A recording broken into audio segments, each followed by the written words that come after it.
the Know Your Gear podcast.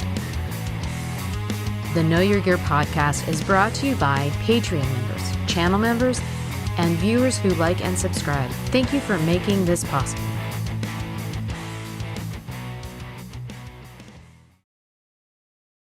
All right, how's it going? Welcome to the Know Your Gear podcast, episode 429. I hope everybody had a fantastic week. I think I did. It was a really fun weekend. Last week was a holiday weekend for some of us, most of us, some of us. And anyways, let me move this mic right here. A little better for us. Okay, a couple things to do some updates real quick is just if you see somebody with the blue name and the blue wrench, that means they're a moderator. They filled me questions, they post links, they help with all kinds of other issues or questions. And I want to thank them. Before we get started, we have some changes to the show for September. We're experimenting with one of two ideas. We'll decide which one we go with before, soon. So let me explain the changes. First of all, this part isn't new, but just to need to know that if you're here live, there's no commercials. So if you catch it live, there's no commercials. If you listen to it, the audio streaming versions, there's no commercials. And if you're a $5 patron, there's no commercials if you want to watch it on that end. However, one new feature is we're going to disable super chats. We might enable them on the second half or the last part of the video, just to see if we can freshen up some of the questions, subjects, and commentary, and give more people a kind of whack at getting their comment in, their question, their topic. And so I want to just let you guys know. So if you're trying to super chat, you can. If you want to support the channel, you can do super stickers and super things. If that's something you want, it's up to you. It's just anything's appreciated, but I just wanted to let you know. Let's get into some of the first topics and questions. The first topic that I have is a soldering question. This is a good question. I actually like this one. It says, hey, here's a soldering question. As a beginner, and I assume they mean solder, it says, would I be able to solder inside in my apartment, or do I have to go outside to solder? Sorry for for our European friends, if I'm not hitting the L hard enough on solder or whatever. I'm sorry, but this is just how I say it, solder. Anyways, it says, I hear mixed feelings about soldering inside. I would love to practice inside if possible, but not sure if it's okay. So let me show you a couple things. As someone who soldered in an apartment and in my home and everywhere, I think there's some definite safety measures you should take. I'm going to give you all of the ones I think you should take. And of course, always with caution, everything with caution.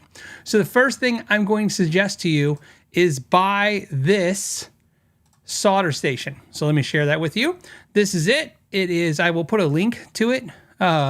So here's it is. This is the Weller 70-watt digital soldering station. This is $95.38 on Amazon. You can get it from wherever you would like to get it. I'm just showing you the one on Amazon because it's one I know we all have access to. This is absolutely my favorite soldering station, especially for a hobbyist by far. It does pro level work, but of course hobbyist. A couple reasons. One, you can set the temperature right there, which is really cool. The second thing is you can buy different tips for it. I suggest you getting some different tips, and also you can buy parts for it. If it was to need parts in the future, because Weller is a well-established brand who's been around for a long time. But more importantly, there's a safety feature that I love in this, which is when you set it, like if you set it like I do, really hot, what happens is after so many minutes, I don't know. I'm sure if you read the description, it tells you 15 minutes, 10 minutes, 20 minutes. I don't know. I just know all of a sudden you're working and the temperature starts dropping, and it drops to the lowest temperature on the iron. And doesn't make it safe. But let me tell you two reasons why you do that. One, you didn't say if you have kids or pets, but that's a factor. So we're going to talk about fire in your house or your apartment, and then kids and pets. So kids and pets first. Having it drop down to the lowest temperature means that if a kid or a pet was to brush, especially this part, this is usually where they get themselves. Let me show it to you. Right here. Okay, sorry that it's for some reason jumping me out of the screen. Okay, right here. This is what this part right here. I don't know why you can't see my, There it is. There you can see it. This part right here, this is basically the heat sink or the heat saddle, whatever you want to call it, for this solder iron. And that's going to be really hot. And that's usually what they touch, and they can burn themselves. Now, obviously, if this thing drops to 350 degrees Fahrenheit and the iron's in there, it's still, if they touch themselves, it's still not going to be nice, but it's not going to be the insane thing that would be if it was at 700, 800 degrees. So definitely better for there. So that's one thing. The other thing I like about this particular model is that by decreasing its heat, it's less likely, not unlikely, not impossible, less likely to start a fire because it's not going to be super hot. I definitely recommend that you attach this to a power strip. The way I do it now, because I have the luxury of doing everything in my studio, everything in my office, everything just out of years of habit of having the shop is connected to a master power switch. When I leave the room and I hit the power switch, everything in that room is off. I don't care if it's this light over here, if it's a soldering iron, if it's the saw, whatever it is, it's all turned off. I don't even take a chance and leave a couple things like charging batteries and stuff. I just go, you know what, if they didn't charge today, then they're out. And I think that's a nice redundant safety thing. So those are two things. The other thing that now we have to worry about, now that we've hopefully... also, another thing you can do, by the way, I should point this out too, is you can put the soldering station on a plate. When I say a plate, like a tray, something obviously it's not going to catch fire like wood or something, but you put it on a tray, and therefore when you turn it off, what's nice is, let me go back to it. Another great feature of this soldering station, sorry, I don't know why it kicked me out, is right here on this back, right here, is, I'm sorry, do this. Let me move it there where you can see it. Is that you can unplug it from here. And so what's nice is if you wanted to, you could take the whole station, this thing right here, and unplug the power from it. And if it's on a plate or something, walk it out to your patio and put it on your patio and get it out of the area or in a safe zone for, again, kids and pets. Just something to think about. The other thing I'm going to suggest that you have that I really think is important, if you're going to solder inside a house or an apartment, is this thing right here. There's a bunch of different ones. Pick whichever one you think is going to work for you. Make your own decisions. But this is definitely a solder fume extractor. This is the one I like. There's two versions. I have the more expensive version. I don't normally suggest you have to buy this one, but in an apartment I would.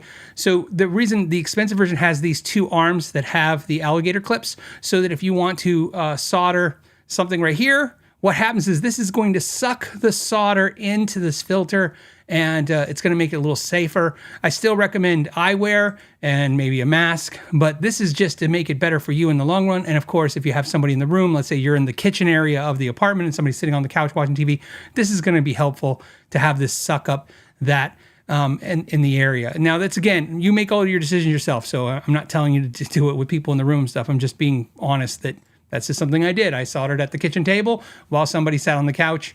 You know, maybe we were young and dumb, or maybe we're just broke. I don't know. But either way, we did it. The other thing that is nice is that you can do with this is you can also buy lead-free solder.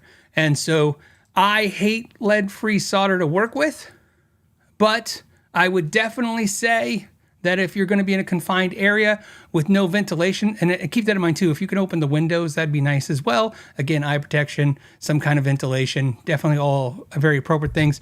But I would definitely say, especially if you have people in the room with you and they didn't elect to take on the risk that you're taking, I would get the lead-free solder and just keep it that way. But I use leaded solder when I solder now because I like the way it melts. It's a little easier. I have something to suck the fumes out of the way. I wear something to protect myself. And again, if any of these seem extreme, I can tell you right now, no matter what I say, somebody's going to tell me I'm not being safe enough, and somebody's going to tell me I'm being too safe. So you make your own choices in life. I just told you what I've done and what works for me, and the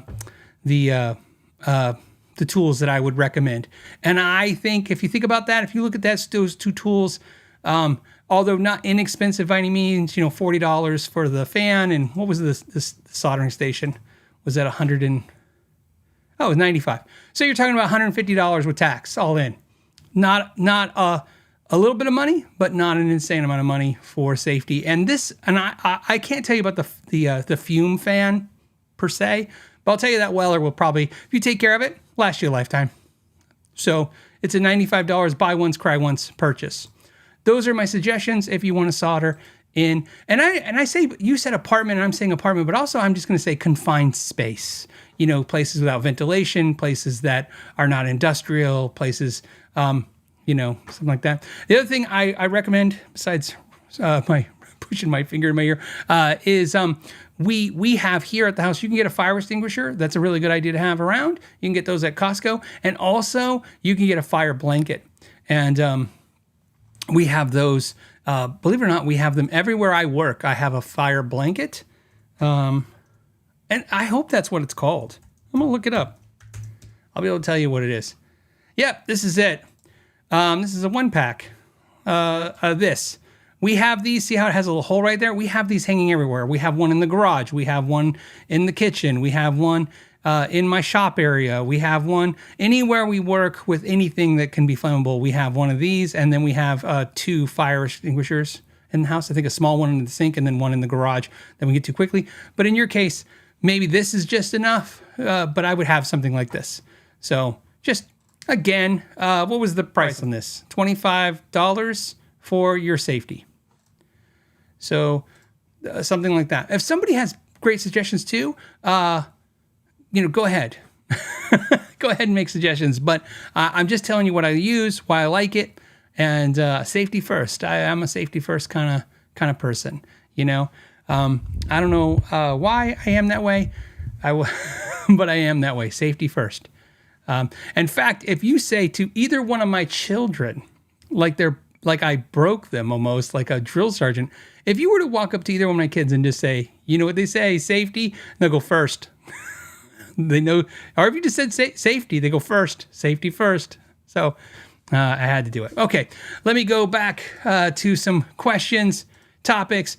We have another great topic here. Okay, ready? This one is, I've listened to more advanced players than me say that modelers cause a perceptible delay between your fingers and what you hear.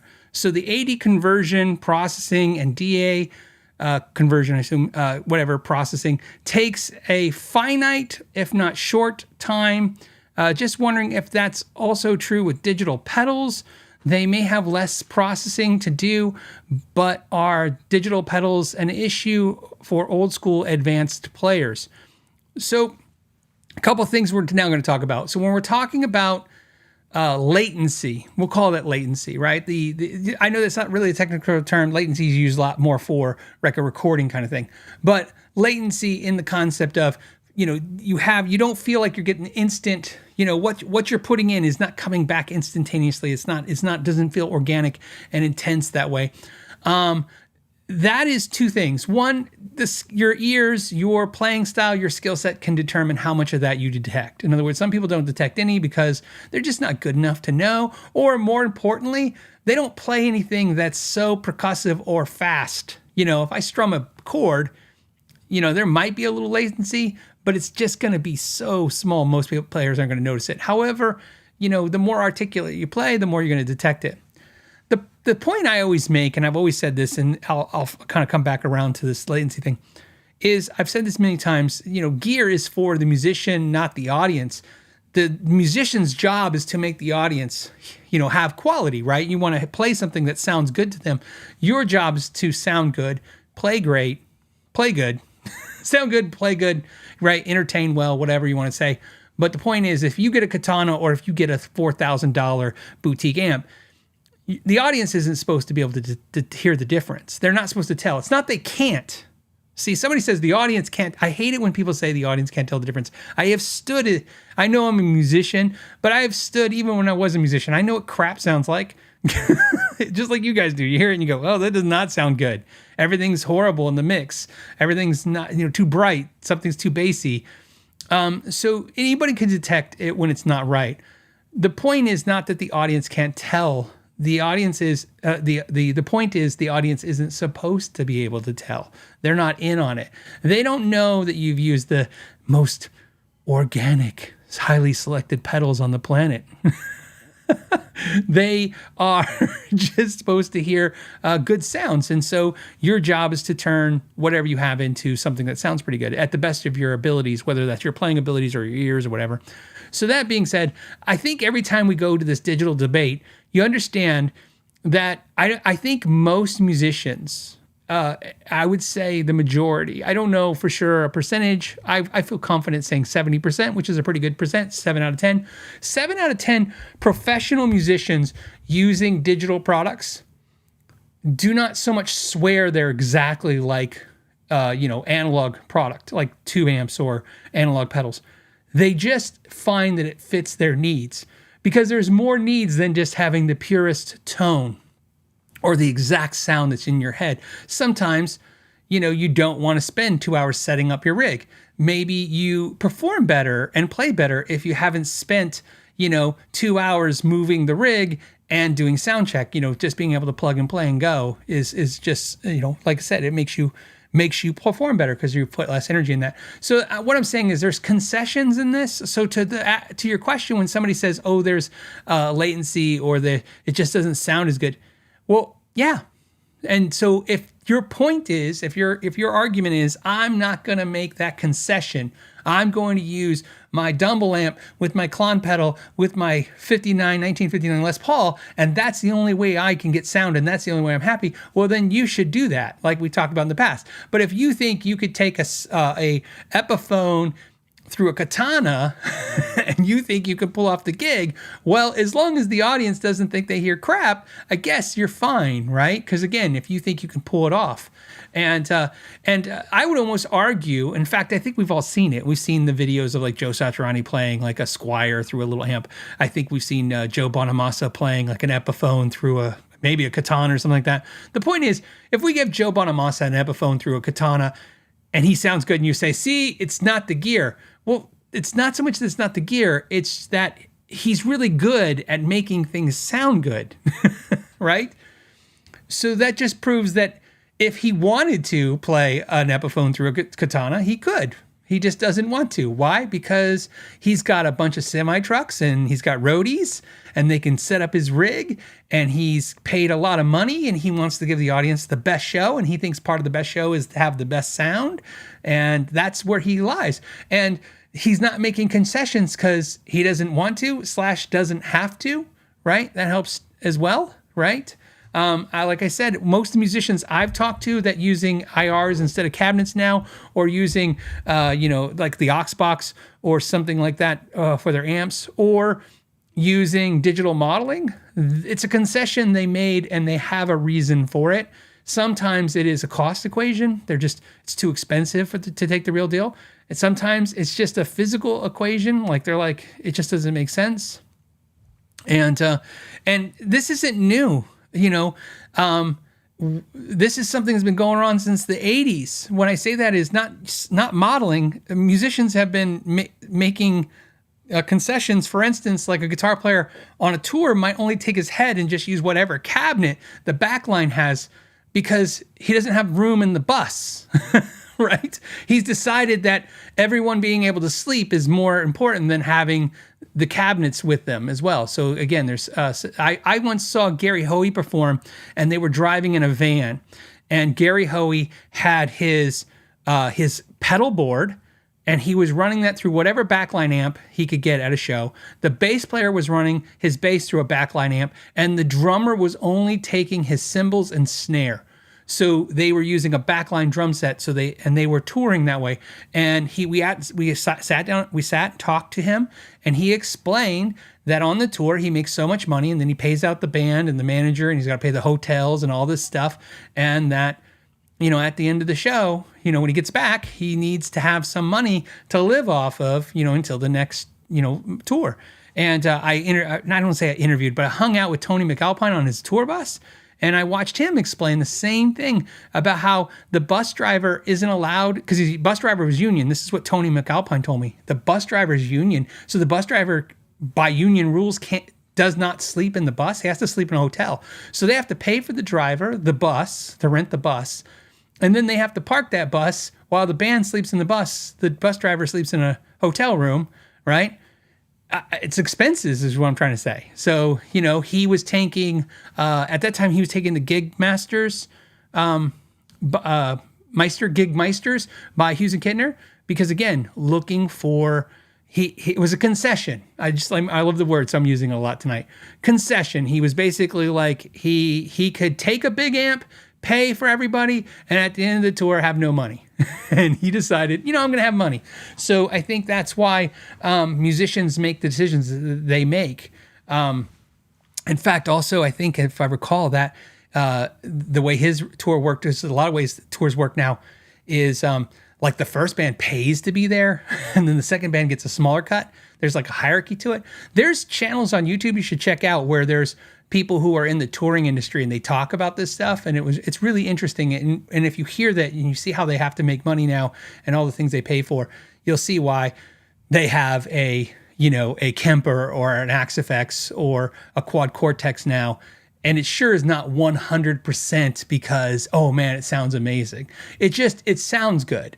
And the other thing, so this is important to talk about too, is I pulled this up in anticipation of your question, okay?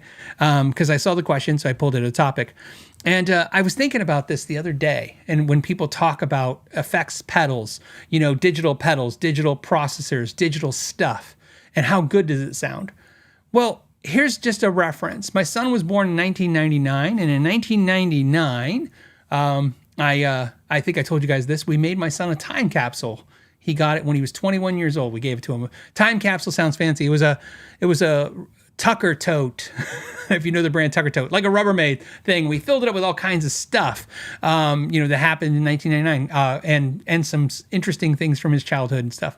Anyways, one of the things we had in there was, at the time in 1999, we went and bought our first computer at Gateway. It's you guys think saying you went to Blockbuster Videos to rent videos is an old-timey thing to say? Tell somebody that you went and bought a computer at Gateway.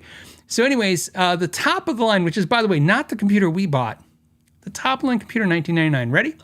It had a 600 Intel Pentium 3 with 640 megabytes of RAM and a 40 gig hard drive. But by the way, you could upgrade it to 80 gigs of hard drive at the time. And it had a optical DVD ROM drive as well. That was the top of the line computer that Gateway could build for you, which cost, by the way, a fortune. All right. So what I'm getting at is 640 megabytes of RAM.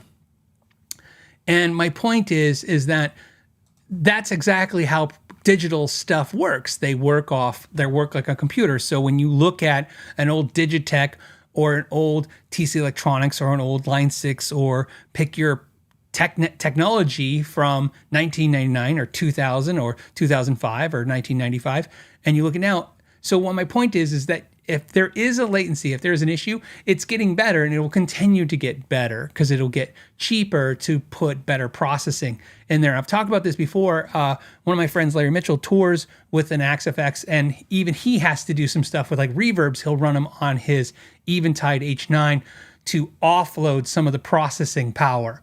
In other words, the reverbs they really suck up a lot of that processing power. So that's I guess that's my way of saying is, yes, even with today, there's latency. But it's better. What do I think when I use my Kempers and stuff? Do I hear latency and stuff? I do. I can tell. I can feel something. But the benefits outweigh the concessions, is basically what I'm saying. It's like having my effects built in, having reverbs, having it sound the way, being able to record really easy and fast. There's just a lot of things I like. But would I pick that if I had no YouTube, recordings or anything to do or anything to check out? No, I think I would probably maybe just pick one amp and play through that. Okay, let me look around to see if there's anything you guys have to say. Okay, hold on a second. I'm sorry, you guys are just making me chuckle. Okay, let's go on. There's another topic that can piggyback off of this topic, which I thought was great. And let me go ahead. I'm going to post the link, copy link. Let me post it here. I'll give it, I'll post it for you guys so you have it, and then I'll post it on the timestamps. So this is a good topic question somebody had. This one was about Brian Wampler. If you didn't see Brian Wampler, two things. I want to link the actual YouTube video I believe this article is from. If I'm mistaken, I'm still going to put the YouTube video. I watched the YouTube interview of Brian Wampler. In fact, I kind of feel bad if I don't mention it because, you know, you want to give a channel the shout out they deserve. Give me 1 second. Let me give you the shout out.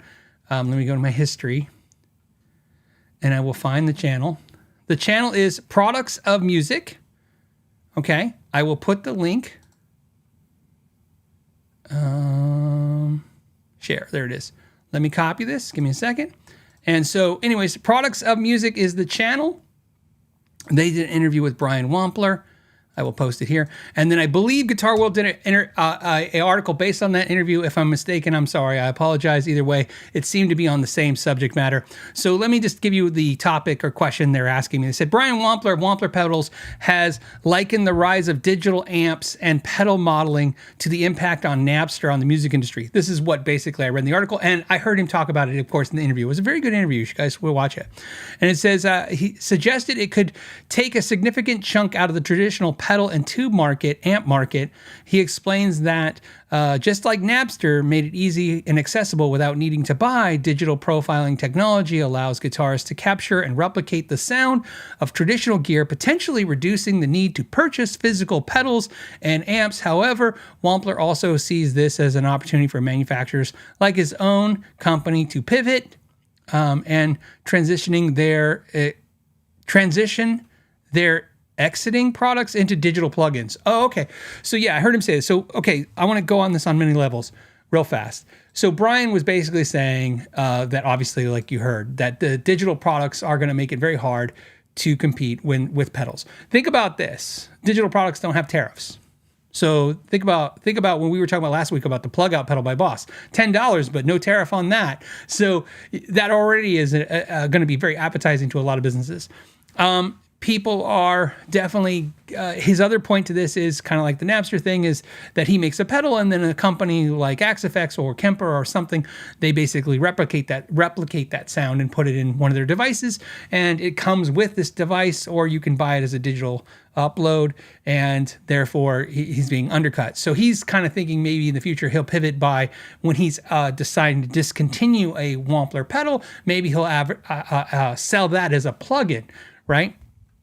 This also gives insight, I think, into the plug out pedal by Boss last week and why they have the desire to kind of go with that business model. You know, it got a lot of hate. So I think well-deserved in my still opinion. I know some people explained their side of the story, and so you know their side of it. This ties in. Somebody put a comment on that last week's show that I enjoyed so much. And the comment was that I praised the $250 Boss rotary speaker pedal, but then condemned the $250 digital plug out pedal, and like they kind of explained, they kind of said like there's some hypocrisy there. Maybe let me explain this to you. First of all, I bought that pedal. Okay, so I bought the Boss RT2 rotary ensemble pedal. I bought an open box buy for $209. I obviously from Pro Audio Star, so some of you are going to make comments. Is it really an open box buy? I think because it was a holiday that slowed it down. It's not getting here till Monday. I will use it as gear of the week next week, so I will share with you. So $210 plus shipping is about 200 and whatever. I think paid $220, $230. Actually, I'll give you the exact number with tax. Cost me $227.42.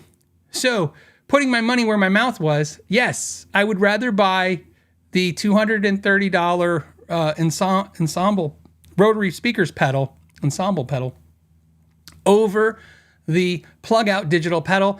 Not because I have a thing against digital sounds at all. As far as I know, the rotary pedal's digital. It's because, like I said, I'm just not excited about the potential issues in the future that Boss is going to put into the market and with this business model. But also, more importantly, all I'm really going to say, and I'll say it again, and I'm probably going to hold to it, and I don't care what anybody says, which is my HX1 does what I want it to do, and it sounds great. And it was Boss's opportunity to get me to sell that and go to Boss as a customer, right? And they didn't do that, okay? So anyways, my point is, if you want to buy the Boss plug out, you should.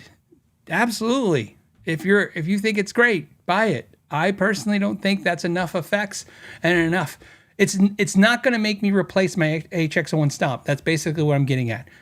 I don't know why I would get rid of the HX1 Stomp to get the Boss plug out pedal. There's no reason I could come up with. And I thought about it all week.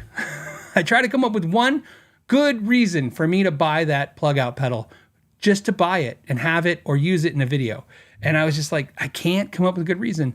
It doesn't mean it just means it's not for me. And so it's not for me. It's not only do I not want to buy or license whatever effects in it, I definitely don't only want 16 effects with 8 of them being kind of hardwired into it, and I can interchange the other 8. No, I like having all the effects in one box. Like I said, the M5. The M5 by Line 6 I still has 100 effects, and I think that's amazing. I just think it should have. And also, I didn't like that the Boss plug out, it has MIDI for now. It has MIDI, which is a time clock, but it doesn't have it to where you can actually hook it up MIDI like I can with my HX1 and actually have it set up with my MIDI controller to change out effects. That's something that somebody pointed out, just for the record, somebody pointed out that Boss could add that later as an update. But again, I'm not really excited about buying things with the potential of getting the things that I might get. And you know what I mean? Like, in other words, I'm skeptical of anything digital and promises made by companies, even Boss. So what's my point? My point is back to Brian Wampler and his point. I think his discussion right here kind of alludes that this is why Boss is probably going the way they are. Maybe they see the future is it's going to be hard to sell analog pedals to us at $100 a whack or $150 a whack in the future. So it's going to be a lot easier to sell $10 licenses to us. Maybe that's what they see. Keep in mind, they can sell more of them and they can, the profit margin is much higher. So maybe they see the future. What did I think about Brian Wampler's assessment of the market right now? I think every market in the guitar market right now, guitars, amps, and pedals, are going through the same exact thing. And when I mean same exact thing, I mean the same exact situation or problem, even though different things are causing it. Let me explain. So like definitely digital effects and processes are hurting effects pedals. I think they're definitely hurting amps. It's absolutely the case.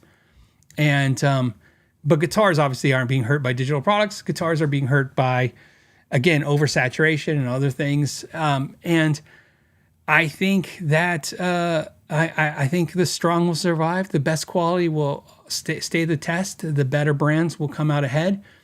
And this ties into another.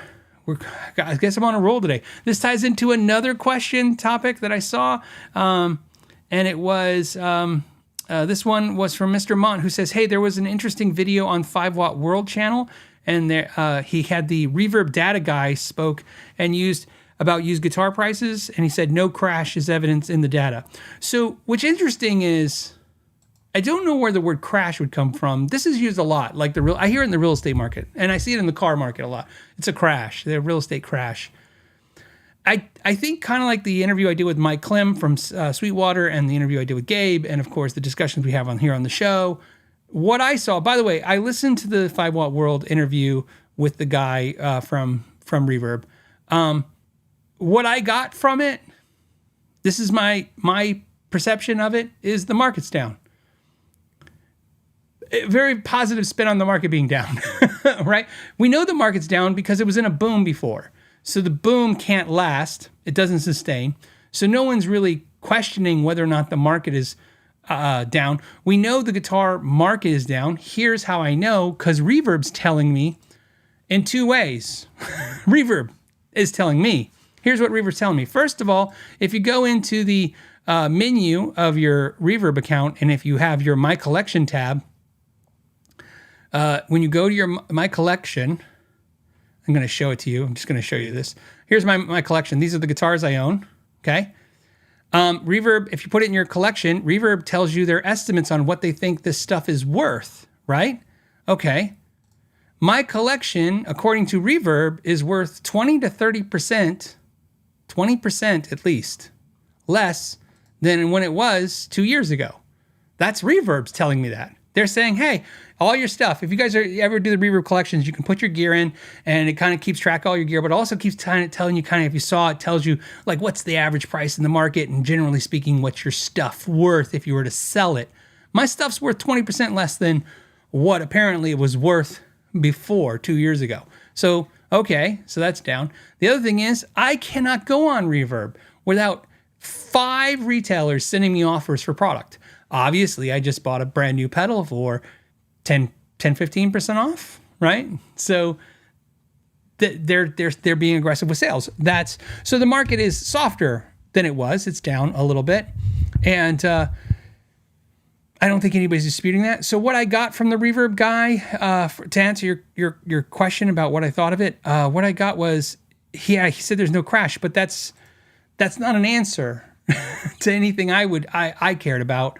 No offense to him particularly, he was a really nice guy and he said some interesting things. They showed some graphs and charts. Basically said, yeah, see, the market's great because we're still selling stuff. Yeah, we know you're selling stuff. You're the platform for selling stuff.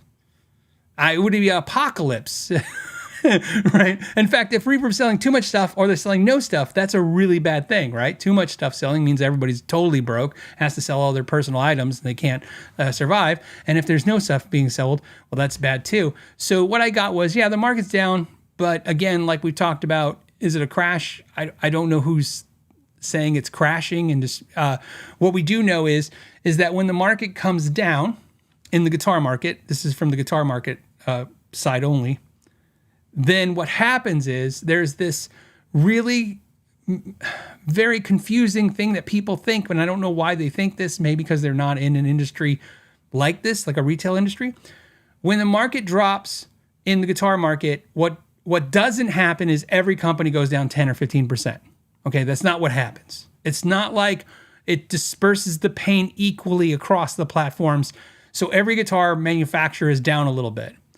What happens is some companies drop 80% in revenue and they just go out of business. Some companies drop 30, 40%, which means they're going out of business. It's just a slow death and they might survive it, but they might not. And some companies are fine and some companies are up, right?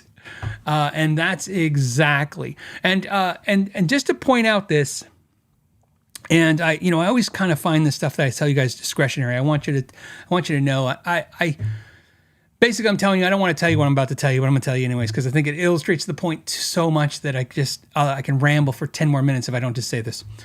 So when I was talking to Mike Clem at Sweetwater, the CEO, before the interview, one of the things he said to me or asked me was, and I'm pretty sure I'm okay to say this. He said, "There's a lot of chatter about guitar sales being down, and it's too much used guitar. Everybody's selling their used stuff. So there's too much used stuff, and not enough. That's hurting the new guitar market." And he said, very heartfelt, privately, by the way, he said, "We saw a little slowdown in January. Other than that, we've been up all year, and numbers seem great." And he asked me why I think. And by the way, when he asked me, he just curious, like, why would I think? He's like, "Phil, why do you think that's possible? Why is it that the industry seems like it's down as a whole, but, we seem fine?" And I told him, I said, during the pandemic, I was sent a neck by a company called Illuminati. Illuminati sent me a neck. They said, "Hey, we want to send you a neck. Would you do a video?" I said, "Sure." They sent me the neck. To make the video, I have to put the neck onto something. I didn't have anything to put the neck on. So I thought I would go down and buy a Mexican-made Telecaster and stick the neck on a Telecaster and make the video. And I wanted to make the video that week, so of course I didn't want to buy it online and wait a week. So I went down to my local music store, and just so there's no confusion, it was Milano's Music in Mesa, Arizona. It's the oldest music store, I think, in the state of Arizona. Walked in there. Of course, there was nobody in there. It was the COVID.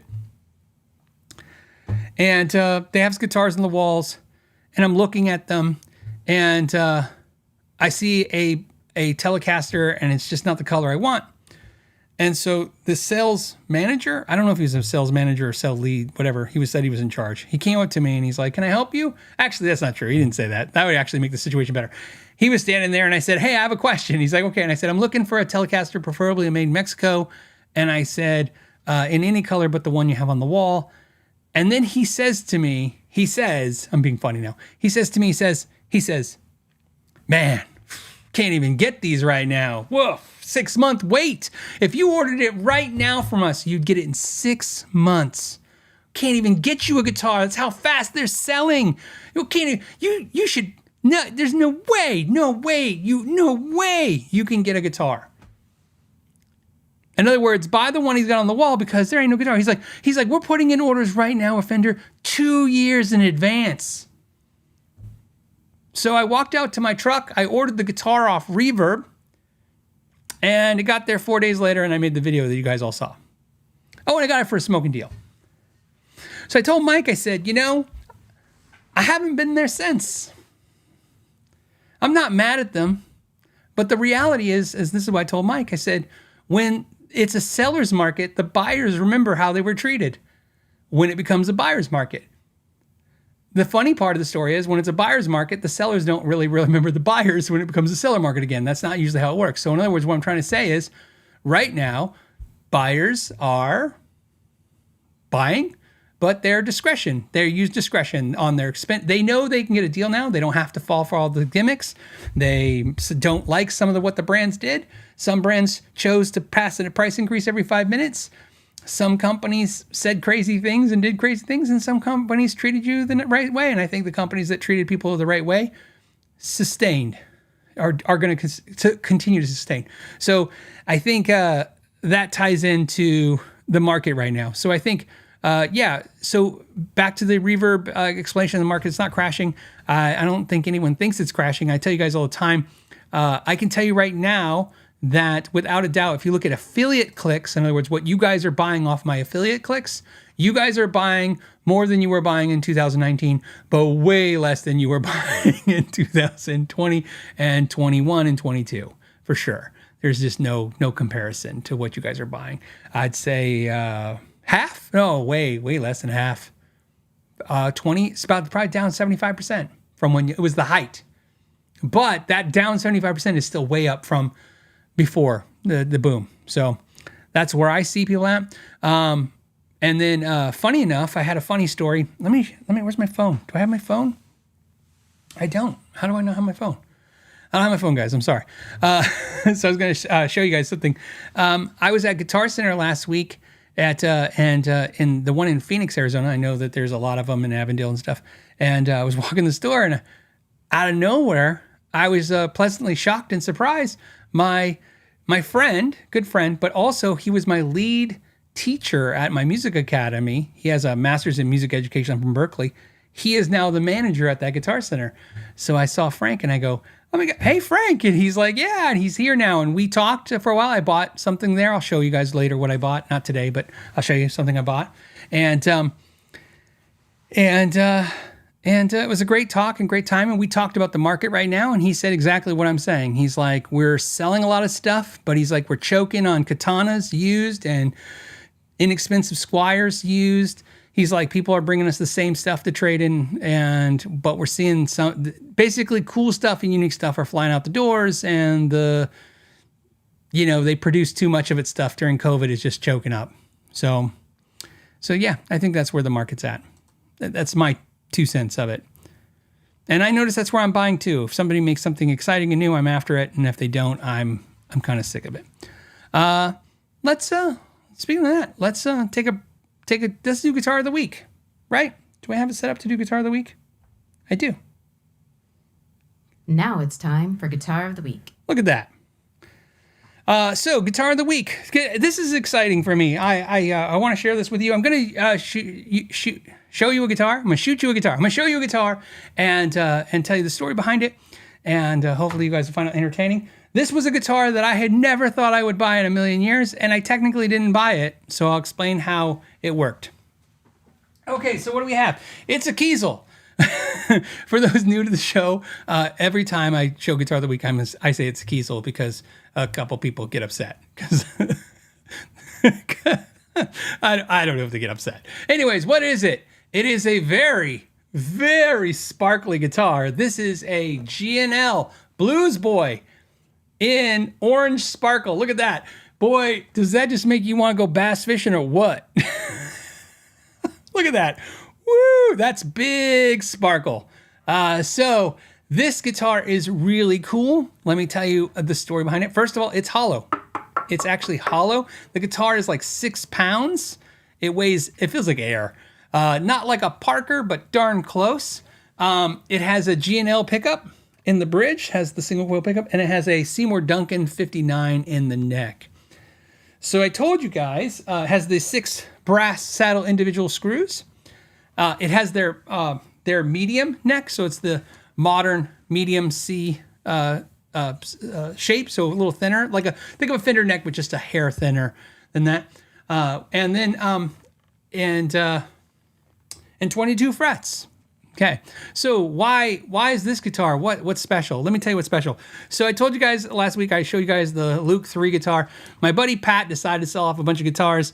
He brought some of the guitars over because I said, hey, I'd like to help you sell some of the guitars. And of course, I bought a couple, and then Ralph bought some, and some of my friends bought some, and you guys bought some.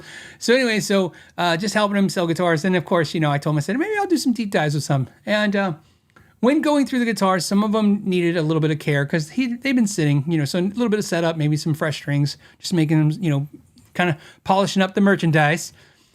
And I could not stop playing this guitar. I just kept playing it so much. And I don't know why. Just every time I picked it up. And I was like, I never saw myself as an orange sparkle guy. I mean, I like cool colors and stuff. And I just finally snapped and I broke down. And I sent him a text and I said, Pat, I got to buy the orange sparkle G&L. So I said, just let me know the price and be nice. And he said, yeah, you could have it. He said, you know what? You're helping me out. For helping me out, you can have it. And I thought that was too nice of a gift. Pat's given me many gifts throughout the years, by the way. In fact, so Pat and his brother were some of my very first ever patrons on my channel.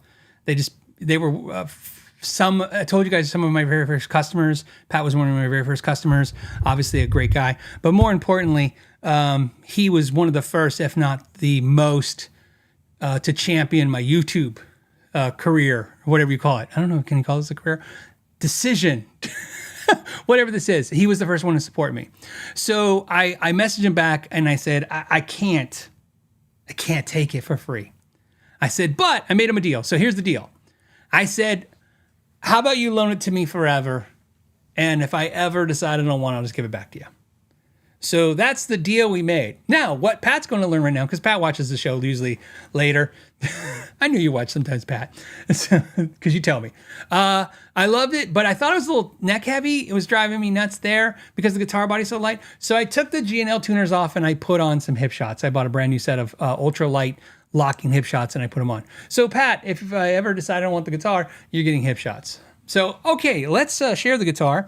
A couple things I want to share with you. First is we're running the guitar through this Invader amp. If you guys watch, I did an Invader amp. This amp is made in the Kingdom of Belgium. And the guys at Invader sent this amp out, and I did a video of it. And I thought we'd use it today, so I have it mic'd up with a Sennheiser E609. I have a delay pedal on. It's my Nux Atlantic. And I have a boost if I need it, but I don't think I'm going to use it too much because I have the amp a little bit in the overdrive setting. I'm going to start with the maybe the neck pickup. Yeah, let's do that. Let's go to the side camera. Right, maybe. Oh, maybe not. It's thinking. There it goes. Took a second to think about it. Let's move this position here. Okay, so we have the neck. We'll just go ahead and play a little bit. See how it sounds. Here we go. Starting with the neck.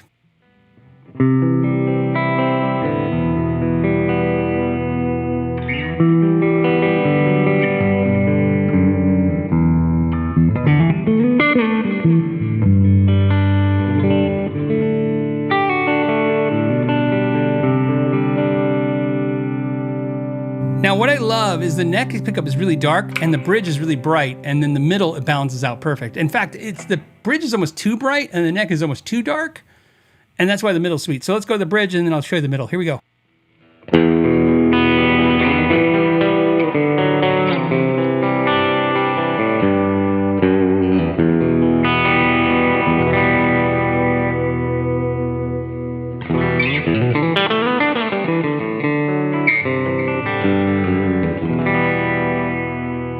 The middle position.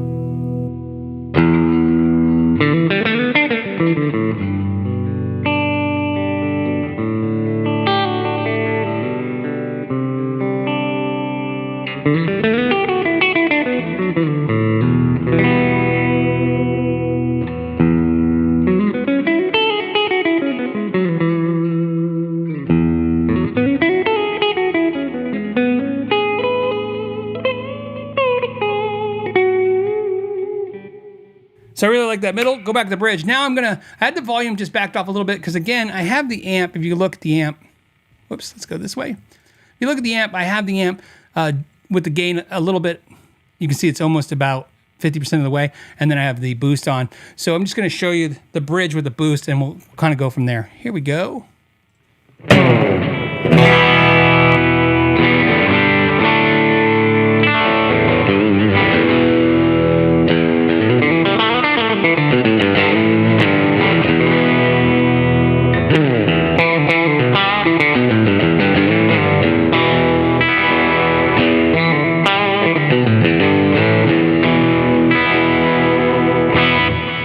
And then that neck.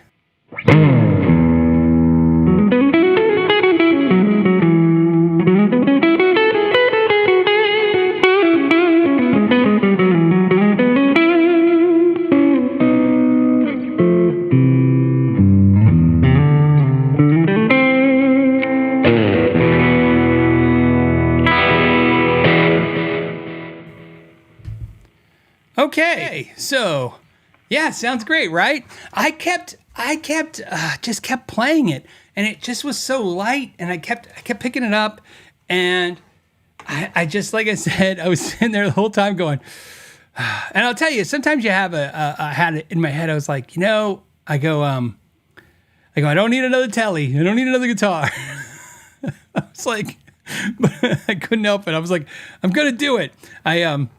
So when I messaged Pat and I said, I gotta do it. I gotta take it. I gotta do it. Which means I have to get rid of something. So interesting enough, I'm not gonna tell you guys right now what I'm getting rid of, cause not yet. But I'll tell you guys in the next week or two what guitar goes, because obviously this has to replace something. And I know that what I thought would be interesting to you guys, because sometimes I think, obviously you guys know, one in, one out. In other words, if something comes in at this point, something's got to go. So everything that has to come into the permanent, my personal collection, it has to matter because right, because it's getting harder to find things to get rid of. But I know sometimes you're like, well, if you didn't make you pay for it, why would you have to get rid of anything? That's not how it works either. It's just physically like size. There's just too many guitars, as you can imagine. And I know I sound horrible, right? Who could say there's too many guitars? I almost feel like punching my own self out for saying that out loud. So that's the guitar of the week, the G&L Blues Boy with the Seymour Duncan in the neck and the G&L pickup in the bridge, and it sounds fantastic. One more time, just because look at that. Oh, you know what we need to do? We need to do a thumbnail. I've learned with the thumbnails, I need to do like that. One more time. What? It's like, huh? So it's really hard to grab the thumbnails for the show. So sometimes I tell myself I have to, kind of pose for a second. So for the thumbnail. All right. So hopefully, what do you guys think? Cool guitar? Was it a good choice? I don't know. Some of you are going to say yes and no.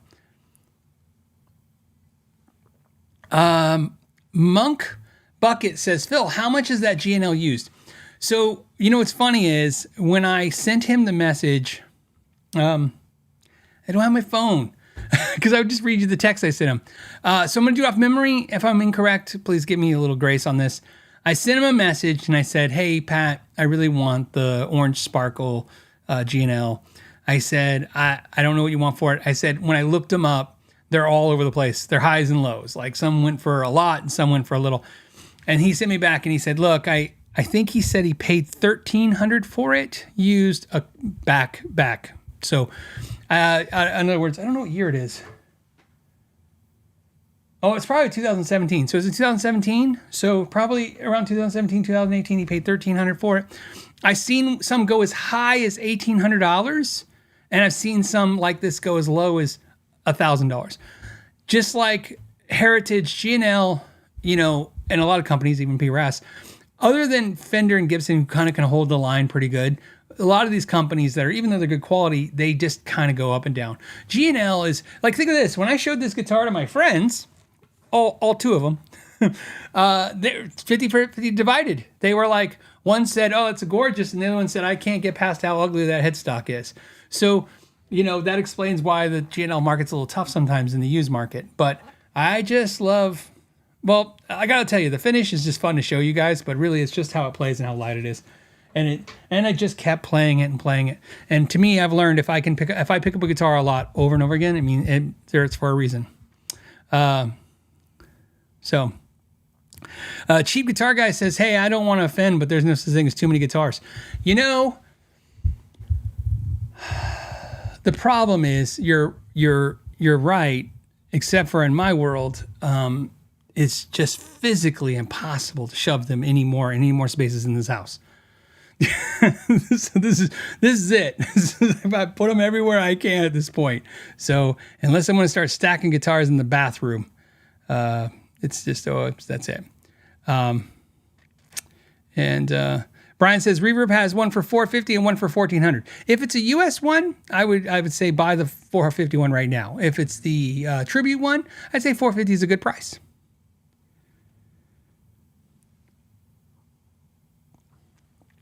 All right. Okay. Yeah. Brian says, Phil needs a storage locker. One thing, and then we'll go to the next subject. One thing that people, if you're not from where I am, Arizona, one thing you don't understand is storage lockers here, to store any gear here, you would have to buy an air-conditioned storage locker. You have to. There's just no way. My garage gets so hot that certain plastics and rubber pieces delaminate. They just come apart. They physically just can't take the heat. It can get 120 in my garage. Now, so that's partly an Arizona thing, and also partly because my house is west facing. The garage is west facing. I have the garage doors insulated, right? I paid to have them heavily insulated and stuff. But even then, when it's 115 outside and the sun is just beating down on that garage door, just that garage just gets superheated. So it's just too hot to put stuff in. So that's where I'm just out. I can't even put stuff like, I can overflow some stuff to the garage for part of the year, but that's about it. Okay. Let's get into some other questions. Let's see what Amanda found. Somebody said, she found the Candyman, who said, hey, Phil, I just got a brand new Andy Wood signature Sir that came from Sweetwater with a tiny ding on the back of the neck. Damn thing feels amazing. What a pain in the ass. Should I keep it? So I believe that neck is unfinished. If that neck's unfinished, you can steam it out. I have a video on how to steam out a dent. What I would do in your position exactly, like what would I do? So I'm not telling you what to do. I'm saying what would I do if I love the guitar, like you said, and everything's fine. I would take a picture of it, send it to Sweetwater, send it to your rep or whatever, and say, hey, this is the issue, and you want some kind of compensation for it. The compensation could be one of, I would say, three things. A discount, right? Me personally, I'd take the discount, like especially if it's 10% off on a Sir like that, because that's going to be a few $100. Take that compensation. The second alternative is they could ship it back. In other words, they can send you a label and have it ship it back and have their mod shop fix it. They have the skills. They can do anything there in their repair shop. They could fix the dent in the guitar, in the neck, steam it out, blend it, send it back. And if you're happy with that, then you go on your way. The third option is they could send a gift. In other words, if they don't want to, if they said, hey, we can't give you a percentage, maybe they could send you like I don't know, something cool. Like, hey, could you send me some cables and picks and stuff? I don't know, something. You get an idea. But I mean, really, ideally, best in my personal opinion, I'd rather have money or the guitar repaired. But like I said, if it is natural wood, you can steam it out and then fix it the way I showed you in the Steam video. But I would actually run it by Sweetwater first and ask for the best fix to the situation. Right? Because, like I said, they will take care of you. I hear every once in a while, look, I want to be very clear about everything. So a lot of times I see a lot of comments about Sweetwater, and they're like, hey, I had this horrible experience, and this is what happened, what's happened. I'm telling you, as someone who's been around the Sweetwater guys, been around the Guitar Center guys, been around so many of the people in this industry for a long time, the Sweetwater at their core is a customer service business model, okay? Which means it's not a difficult thing to get service. But you understand that sometimes people reach out and they say, hey, I've heard it all. So, I've heard everything from you guys in the comments and emails. You'll say, hey, I told them there was a problem. They told me to go get bent. I don't know what happened in that case. My gut tells me all the time that either you're not telling me the truth or you're having an issue with a person. And I've said this before. And I've talked about this, like sometimes when I'm like, I have an issue with a company, and I'll say, I don't want to talk about that particular company name because it's really an issue with a person. There's a difference between having an issue with a policy at a company and a person. If you're having an issue with a policy, then you're having a problem with the company. You don't like that policy. So if the official policy is, you get damaged product and that's just how it goes and suck it, then that's a wrong policy and you should fight them on the policy and also explain to everyone in review sense that this company is not doing right by customers, and here's why you know that, because look at this horrible policy. But if a person at the company is not doing the right job, that's a person. And so you want to go to their manager, to another person. You want to give the company a shot to not only, think about this, take care of you, but also remedy the fact that they had bad customer service. They have a bad customer rep. So I would say go to your rep, tell them what happened, get some kind of compensation for it, and or whatever, right? Just get and take care of to your satisfaction is what I would highly recommend. And if that doesn't work, well then maybe you shouldn't buy from them again, and then let us know that they gave you horrible customer service, and we'll share the experience. But I'd like to. The only reason I say this to you guys is because I want you to understand that this came up just yesterday. It came up yesterday.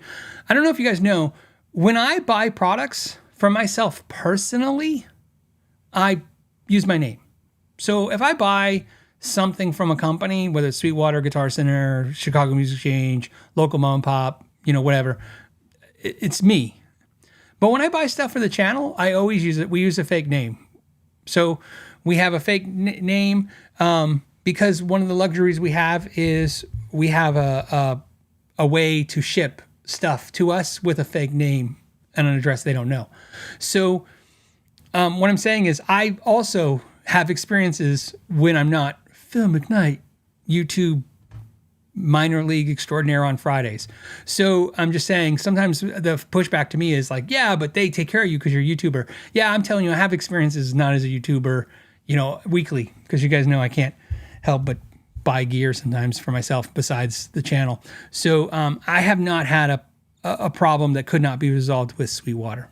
So, me personally. Not being, official Phil McKnight. I know they've always taken care of me as a YouTube channel. Of course they are. Well, I say of course, some companies don't, but of course Sweetwater does. But I'm telling you, as my fake person, I've had when I've had issues with Sweetwater, they've always taken care of whatever the issue. Same with Guitar Center too, I have to say. So Guitar Center even did something weird. Shauna ordered some strings, like a pack of strings. No, 3 packs. A guitar and 3 packs of strings. They shoved the strings in the guitar box. They just let them through them in there loose. They were bouncing in there. But the problem is they didn't seal the corners of the box with tape. So we assume 2 of the packs must have flew out because they weren't in the box, only 1 of the 3. And she called them, and then they shipped us 12 sets of strings. So anyways. All right. So I'm just telling you, if you have an issue from Sweetwater, I'm not saying don't share it. You should share it because I'm not saying I don't believe you. I'm just saying it's really hard because as a company, they do have it kind of set up pretty easy to deal with most problems. But more importantly, let's find out what happened to Sir, and we'll know. All right, More T says, hey, I just picked up a PRS SE Paul Allender, but it has a G&B pickups. Never heard of them. Was this a signature spec or just a replacement pickup? G&B Pickups is one of the largest pickup manufacturers in the world, and they were the main supplier for PRS SEs for like 90% of the lifespan of PRS SE. Now, PRS SE no longer uses G&B. Now they use a company called PSE, which is essentially set aside from Cortec. So obviously I have a Cortec factory tour video coming, and in that we're going to explaining, because I did an entire tour of just the PRS SE building. The PRS SE building will be a separate video, as I've talked about, because PRS allowed me to film and show the PRS SE experience, you know, the experience meaning the experience I had there, where again, some of the Cortec stuff, Cortec lets me share the experience with Cortec, but then the other brands, you know, not so much. My point is, I will be showing you actually where they make the PRS SE pickups now, and they are made by a company called PSE. As I double check the business card I have, yes, PSE. So, and that's because they're going to a more specialized product pickup, and so all your new SEs have PSE. But GMB are good pickups. I don't want to say like amazing, but they're known for being pretty decent, especially compared to like when the pickups weren't very good. GMB was definitely a step up, but that's all it is. GMB is just the mass-produced pickup manufacturer that made your pickups. I lost one sorry, Amanda. Like, I don't know. How'd that happen?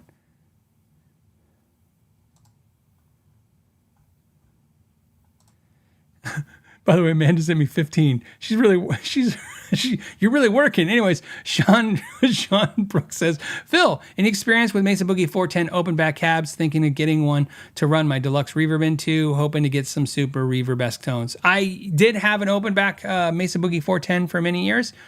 One of those things. I don't know why I sold it. I went through a 410 thing. So I used to have a 410 Marshall slanted. It looks like a 412, but it's an actual Marshall 410 cabinet. And I used to have that. And then I had I think it was a Mojo Tone Bassman 59-esque cabinet. In other words, it looked like a Bassman 59, but it was a 410. And then I had the Mesa Boogie 410. I thought the Mesa Boogie 410 sounded the best. So don't know why I stopped. It's just, this was at least 10 years ago. So 10 years ago, I just, for some reason, switched from 410s. And then I decided in my head that 212 sounded better. And now I've decided 112 sound better for my liking. So I think it's definitely worth, especially if you can pick them up for a song. Sometimes you get those Mesa Boogie 410s used for a good price, but either way, they're good.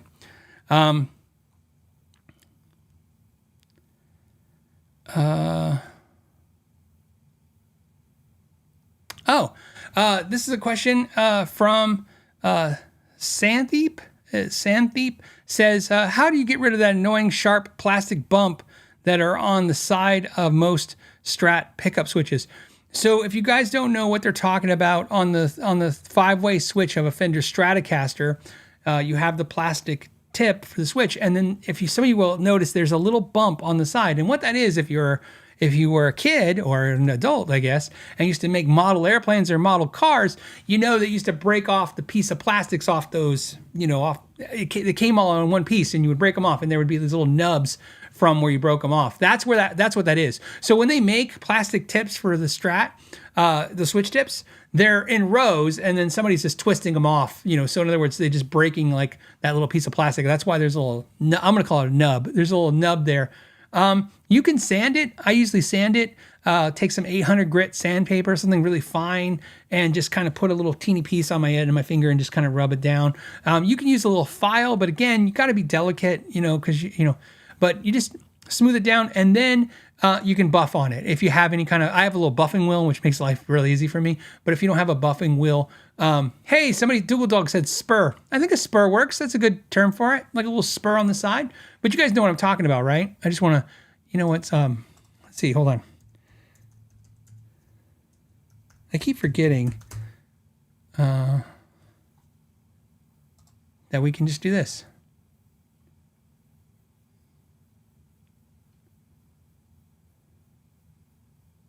Yeah, here we go.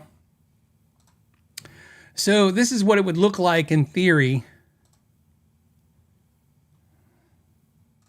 So it looks like this. So you see what I'm talking about? All the pieces of plastic are on this piping. I don't know what you would call it, but you see, and you cut it off, right? We used to take an X-Acto knife and just cut them off, and then we would sand and smooth them. So you do the same thing with that tip. It's funny, so you know, I actually find that annoying too. Sometimes worse than others. Do you see that spur or the nub or what you want to call it? And so I smooth mine over too. Katie K says a nail file. Nail file would work too, again, because a nail file is going to be really fine grit. Also, you know what's great is a cuticle file. I say cuticle file. I know that's a nail too, but what I mean by this is those little, they're like foam. So not the nail file like where it's a piece of metal, but the foam block. Stu Mac, you know, see.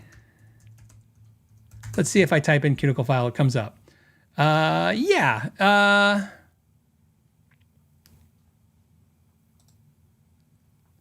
Something like this. You can get them at CVS Pharmacy. Stu Mac also sells ones. They're called touch-up sticks. The Stu Mac ones are way better. So something like this. Because the Stu Mac one's going to have 3 kinds of grit. It's going to have a more coarse grit, then a lighter grit, and on the other side it'll be even softer. And it'll take you to like, I believe the Stu Mac ones go to like 12,000 or 15,000. So like at that point, what makes your life easy is you would use like the 1,500. Again, I'm doing off memory. I'm going to say that the Stu Mac ones are like, one section's like 1,500 grit, then the next section's going to be like, you know, like 3,600 grit. I'm just giving you for instance. And then the last one's going to be like a 15 or 12,000 grit. So that last one could polish it really nice. Those work great too if you want to do it. But either way, you need something to polish on it. And you can just polish it with, like say if you don't have a buffing pad, you can just use like a piece of leather even, just something to smooth it over, just kind of like once you file it down. But that's it. So,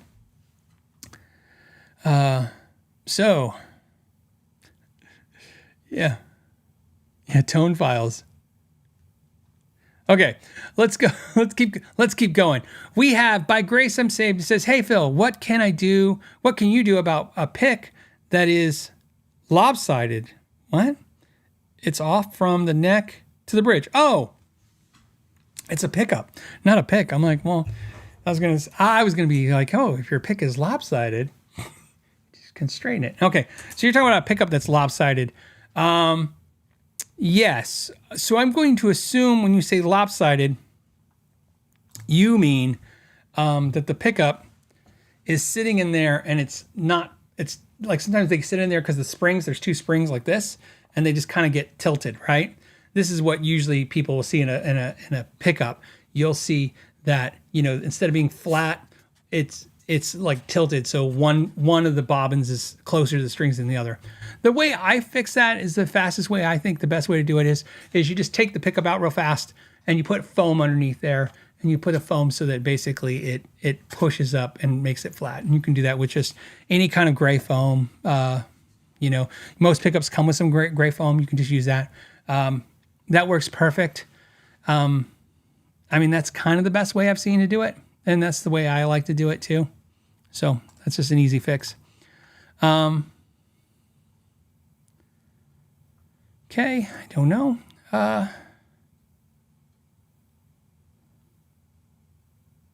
Nope. By the way, what I'm doing right now is I'm reading questions and I don't know. You're asking me about things I've never tried, like a pedal or something.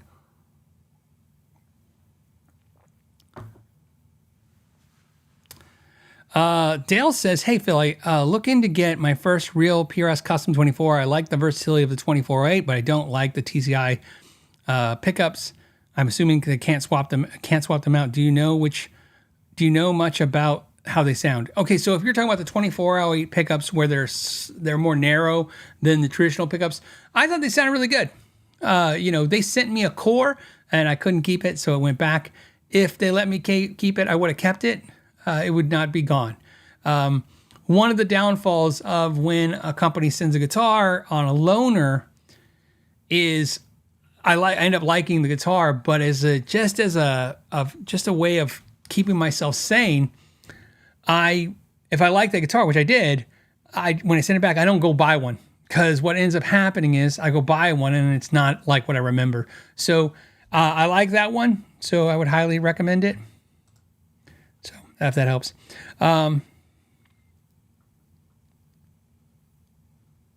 Okay, Stefan says, hey, Phil, can you wire up an active pickup with a passive pickup like an HSH, the single coil being the passive?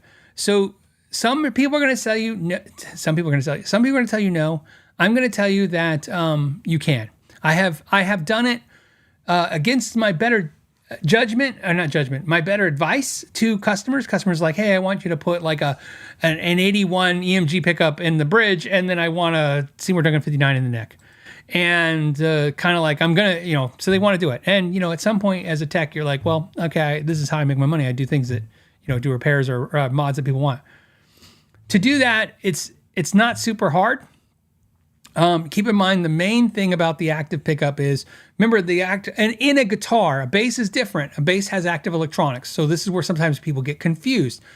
Some guitars do have active electronics, but not most. Most basses that are active have active electronics. What that means is the actual EQ, the electronic section of a bass is powered by the battery, where on a guitar like an EMG guitar, the guitar with EMGs, the pickups are powered by the battery, but the potentiometers and the switch, they're not. They're all passive. There's no EQ'd, there's no EQ in there, right? There are, and when I say sometimes, because EMG is also known for selling a booster, they have like an afterburner kind of like thing that's active. That would be different. But in the case of a switch having an active and a passive pickup, the big issue, of course, is that you have to use a stereo output jack on the guitar, because you need a third prong for the ground that's going to the battery to disconnect the battery. So in other words, when the guitar is unplugged, the battery isn't running, because otherwise the battery will run continuous because it's connected. So in this case, what you do is I put, it's really easy if the guitar has two volumes and two tones, especially if it has two volumes, because you can run the passive pickup to a 500K volume and the active pickup to a 25K volume. I think that's better. And then I think we run them both to the switch. I don't think there was any issues there. I think the main thing is, just running power to the active pickup. The main problem that sometimes you're going to have, and there's schematics out there, and of course you can just mix match schematics. I've done it a couple different ways for people, and every way I never committed any of it to memory, because it wasn't something I thought I was going to do again, and I don't think I've ever done one of those scenarios twice, exact the same. But what I will tell you is that a lot of people will agree that it doesn't sound very good, especially in the blending process. They don't blend very well. That would be my way of looking at it too. They don't blend very well. But, don't care. just saying, if you don't care, you don't care, right? But you can do it. So that's the answer. I just want to make sure you know, because I remember the first time I told somebody no at the store. Somebody's like, hey, can I put an active and passive pickup together? And I said no. And they said, yeah, that's what everybody said. And when they said that's what everybody said, I go, what's funny? I'm only saying no because that's what everybody said. So I said, I don't know, give me the guitar, let me give it a try. And so then we figured it out. And I remember like going, oh yeah, this makes sense. But I don't remember it sounding exceptionally good. Okay.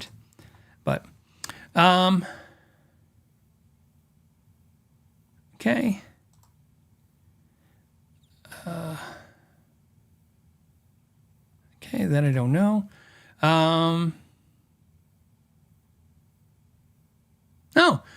This is Frank. Frank says, hey, Phil, I'm several years in and I'm on my fourth instructor, so playing guitar, I'm assuming, and feel like I'm not getting anywhere with them. Any recommendations? That happens, and there's nothing wrong with taking a break, okay? Look, like anything you're trying to do to improve yourself, especially guitar, there's a point where you're trying to figure out how much of the problem is you and how much of the problem is the instructor, and right, where is the issue at? And if you've been to 4 different teachers and you're still not maybe advancing in a way that you hoped, I would take a break from the instructors. There should be no problem with that, okay? Like I said, I'm not saying don't ever go back to the instructors again. Just take a break. I will tell you that it's very hard to get a good instructor. So, and I've had so many instructors in my personal life, and they've mostly been good, but I've had a few that were just not great. And I find that if you're in a rut, sometimes you will push yourself into a point of frustration where you're going to burn out. That's what's going to happen, right? You're not going to get any excitement. You're not going to go forward. So I'm not telling you to take a break from guitar. I'm just saying maybe take a break from instruction. One thing that I really, really, really recommend is playing with other musicians. I really, really recommend it. It's okay. You know, think about it this way. And this is, I've come up with, over the years, I've tried to find different ways to kind of give that, you know, that inspiration to people, but more importantly, kind of illustrate the point.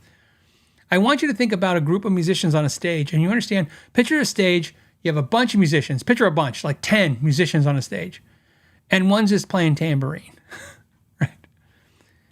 And I want you to think like, that's how it can be for anyone. In other words, you don't have to, you're like, I can't play that great. You know what? Can you strum 3 chords? That's what happens. You ever watch a country concert where the lead singer's just strumming the 3 chords, you know, with a capo?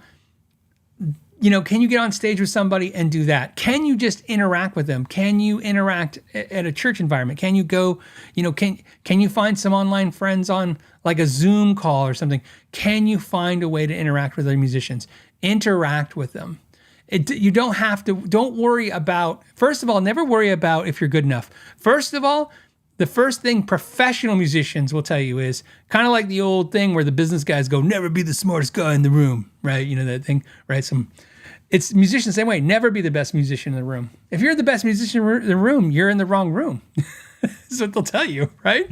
So what I'm saying is you want to be with musicians that are just like-minded, that enjoy things like you. You just want to be around other musicians and play some music. And I find that that's important, even if you're jamming with just one other person, because sometimes the problem with instruction is, and again, this is something I've worked on many years, and if I'm not explaining it right, I apologize, but I've done it the best I can.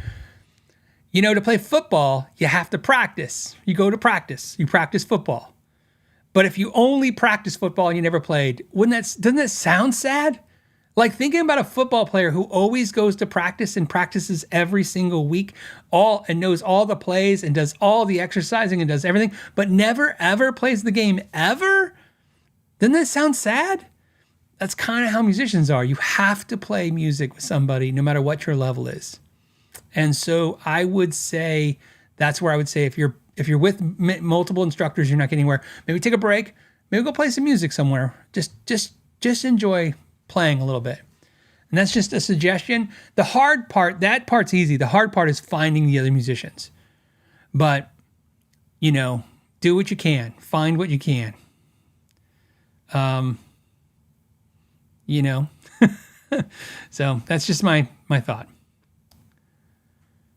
So I'm sorry. So somebody, I'm just reading Steve's 60 seconds. Steve says, I'm never the best musician in the room, even when I'm in the room by myself. I'm sorry. That's what made me chuckle. I just want to let you know, Frank. It was he caught me off guard with that comment. That's a great comment. All right.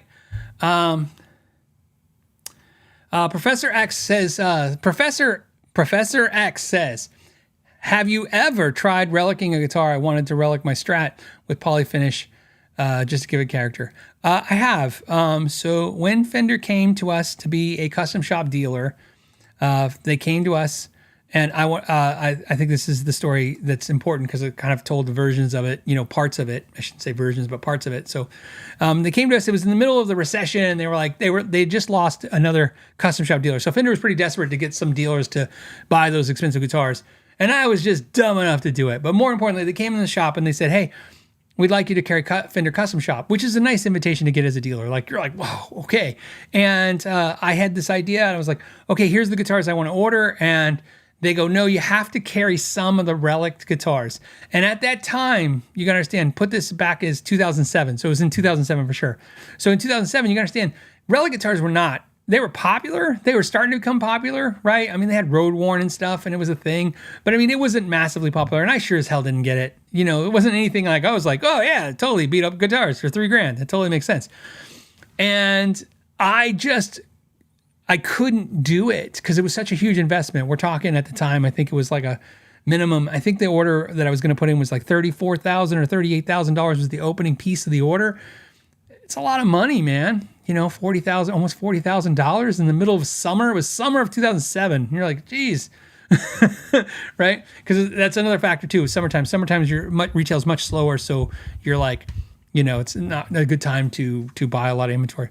And I was really pondering it, and I really wanted it. I really wanted custom shop. I wanted the prestige of it for the store. I wanted to be able to say we were a premium Fender dealer all across the board. But more importantly, I really wanted these custom shop guitars, which, as you know, one of them ended up being my copper Strat. And after the rep Mike left, I thought about it, and Ralph and I were there. It was a Saturday, and me and Ralph were sitting around, and the store was dead. The store closed at like 5. It was like probably 3:30 or 4 o'clock. The store was totally dead. Like there was probably 1 or 2 students coming in and going out. Nobody was there. And I told Ralph, I said, I just don't get it. And Ralph's like, yeah. And I said, okay, I have an idea. And I went and I grabbed a Highway 1 bass that Ralph still owns to this day. He has this bass. I said, Ralph, you want this Highway 1 bass? And he's like, yeah. And I said, I have a plan. And we took it apart on my bench, and we took the body out, and me and him kicked it back and forth like a soccer ball in front of the store. I remember this because the customer was walking up. As this guy's walking up, he goes, I hope you don't treat customers' guitars like that. And then we laughed, and you know, because he was being funny, by the way, but he looked a little shocked, like, what the hell is going on here? And we're like, no, we're trying to relic this bass. And so then after we did that, we hit it with car keys and stuff, and then we put took all the hardware off. And I remember we had to go to a party. I had to go to a pool party. It was Saturday afternoon. I said, leaving the store, I had to go to the pool party. This pool party started at like 3 o'clock in the afternoon. So at 5 o'clock, I was late, but I would at least be there. I got there. I was, a bunch of guys drinking beers around the barbecuer, and one of the guys, the guy hosting the party, I said, hey, because he's my friend, I said, hey, do you have some erratic pull acid? I want to relic this hardware. And I had it like in a bag, and we put it in like a mesh bag, and we put a can of erratic pull acid underneath it to like eat at the hardware. Basically, we spent the whole weekend, Ralph and I, just destroying this bass. And we set fire to things. We did all kinds of stuff. We just tried to relic it. Here's what we learned. Did not look as good as Fender does. Not even close. 1. 2, it was hard. It was a lot of work. It was like immediately. In fact, it was so much work that on Monday I put in the order and we became a custom shop dealer. Because at that point, although you could laugh and say how easy it is, it's not easy. You know, I would say relicking a guitar to me is like, you know, you see art and it looks like somebody just splattered paint on the wall, or that kind of art that just seems, easy, right? And then you do it and it looks like ass, and you're like, oh, I guess there's more to it than just throwing paint on the wall, right? That's how I felt relicking was. So I did that, and it wasn't that great. I didn't try it again, but I did, however, for a customer, a kid, he was 16 years old, I did recreate a Frankenstein EVH Strat for him. When the reissue came out for $25,000, he was hyper into it, and so I recreated that. That's a very relic process, and so I made my own relic one. I have a picture of it somewhere. I'll show you guys one day. So I did a relic recreation of it, as accurate as I could basically do off pictures I had, and so my answer is yes. And I will tell you this, the Highway 1 was satin nitro. That was, not easy, but not super hard. Poly is a nightmarish thing to try to relic, by the way. Poly doesn't look right when you do it. It's super thick for the most part, and you're just going to be sanding through it. And the problem is that unless you get it all off the guitar 100%, you're going to have to use some chemicals or something, because if you don't get it all off the guitar, it always has this white haze in it, and it doesn't look right, and so the guitar doesn't look right. If it makes you happy, it makes you happy. But I'm telling you, as like if you want to convince somebody to, in fact, I guess a better way to put it is, I would say, Professor X, before I would relic a guitar, my advice to any of you, before you would fully relic a guitar, especially any guitar that of any value, take a stroll on OfferUp on Facebook or Craigslist and type in relic guitars and watch all these hacks who have tried to make relic guitars. They're relic their own guitar and they're kind of convinced you like relic guitar, and then you look and they're horrible. In fact, you know what I would do? I would watch the 60 Cycle Hum podcast. And I would watch Ryan and Steve as they critique some of the works that people have done. That's an interesting part of their podcast, is they're critiquing some of the more interesting things that people have attempted. And what you realize is that not everyone is the artist that they think they are, or is as talented as they think they are. So I'm just saying, before you go down that route, unless you're just got a really inexpensive guitar and you decide let's have some fun with it, maybe do that. But I don't know. But I will tell you, I did the Beercaster guitar video. I would watch that. That was, that shows you how I relic the hardware and did all kinds of stuff too. Something like that. Okay. Let me go here. Where are we on? We're good. We're going to, we got something special. So let's do something special today. All right. So I want to tell you, I don't know what's in the box. What's in the box? I don't know. It's going to look like I know. I just want to show you. I'm going to tell you why it looks like I should know. Because it's been opened and there's painter's tape here. Here's why it's been opened and there's painter's tape here. Because Shauna opened it. Why? Because she thought it was a good idea. No, that's actually not true. She just wanted to see. She was like, I don't want to wait. So I got a box. Okay, don't worry. I got a box from Chibson. Okay. So, Chibson guitars, if you don't know, I don't know if anyone knows his name, so I'm not going to say his name. If somebody says his name in the comments, then we'll acknowledge it.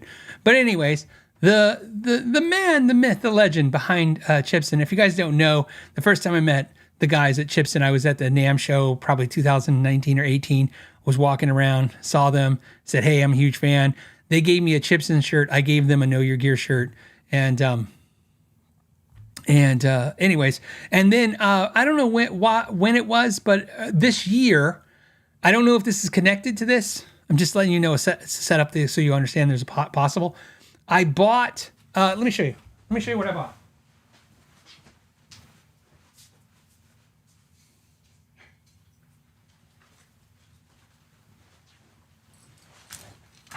I keep every lanyard at every event I've ever been to. This isn't part of it. I just want you to explain what you're seeing here. So every event I've ever been to in this industry, I keep all the lanyards I've been to.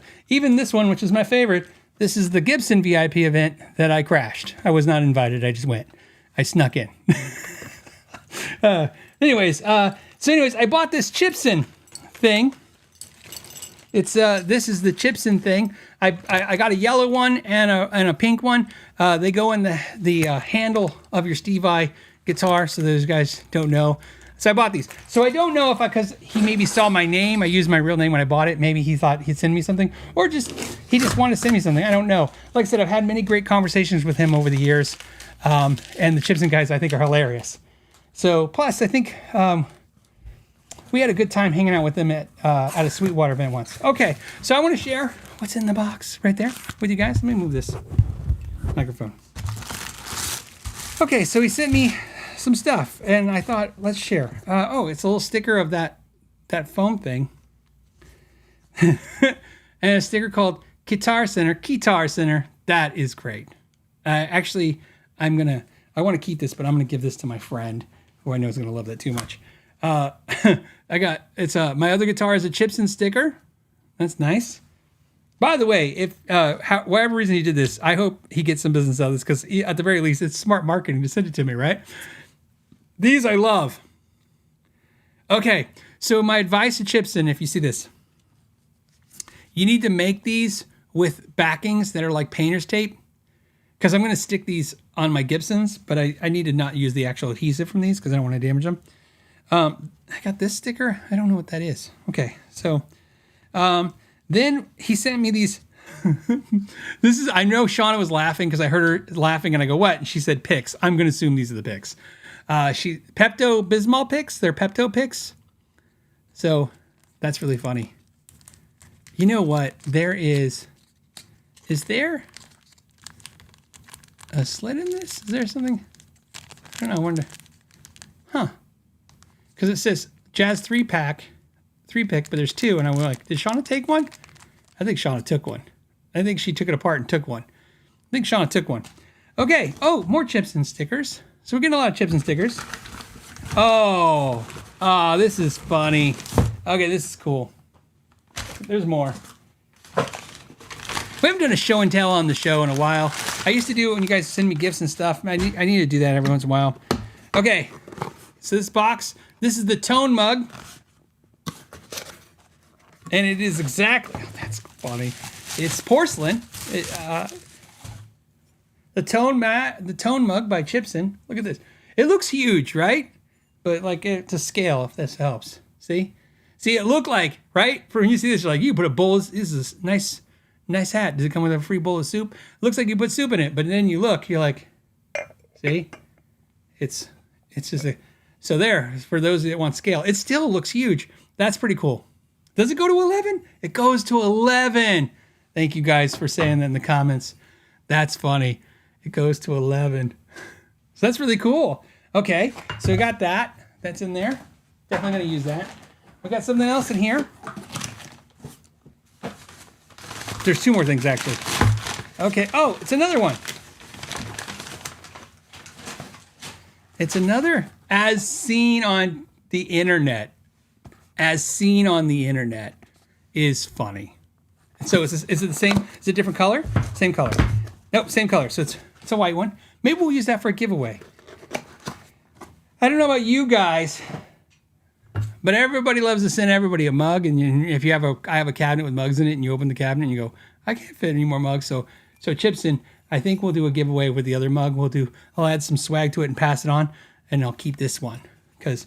But then again, officially, I need to wait to see what Shauna says. She might have different plans. Okay, this here. This is I don't know what this is. A scarf?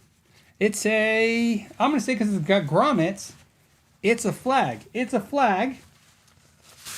It's a take. I know this one. I am not a Marine, and I am not a former Marine, but I am Army, so I recognize the Marine thing. So this is the Don't Shred on Me. Don't shred. And then it's got, instead of a snake, it's got a thing. I have a friend who's a Marine who will think this is hilarious. I would tell you, as a guitar player, I think this is a great. I put this on my wall.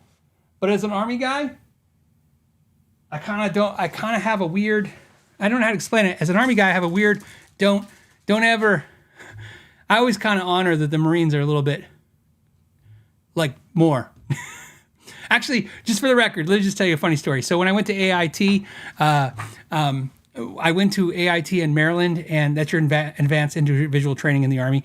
And in the building I was in, they had 4 floors. And in the building I had Air Force, Marines, Army, and Navy for one part of the course, because it was we worked on some equipment that all 4 branches used. So they would just have us go to this one place, and we trained all there.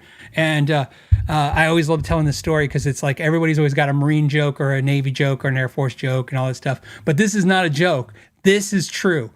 Okay, so what happened is when you were in Maryland, you were off Chesapeake Bay. Getting up in the morning was freaking cold as hell. You get up, you get in your your PT uniform. You go to formation. So everybody go to formation. You have the Marines, the Army, the Air Force, the Navy in formations. Okay. So what happened is one day we go outside, and it's like January in Maryland off Chesapeake Bay, and it's drizzling. It's raining. Okay. So we go outside. You have to go in formation. You have no way, right?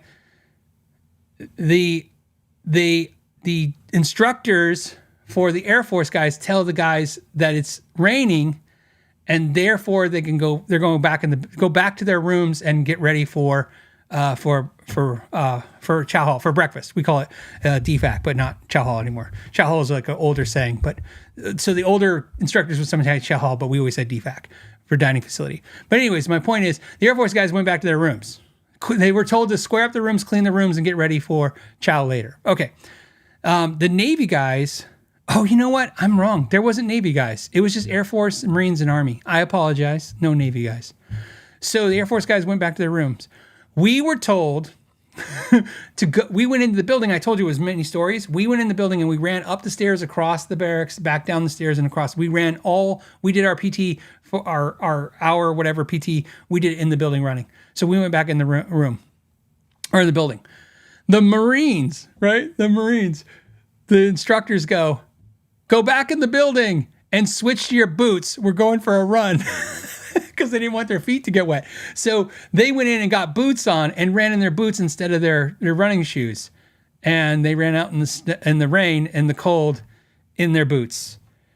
That's how I sum up the Air Force, Army, and the Marines. I don't mean that to be disrespectful to anyone. I just remember thinking I really wanted to be in the Air Force that day, and I definitely did not want to be in the Marines that day. That's what I remember. And there might have been some Navy guys there. I kind of remember there being a detachment of Navy. I just don't remember what they did.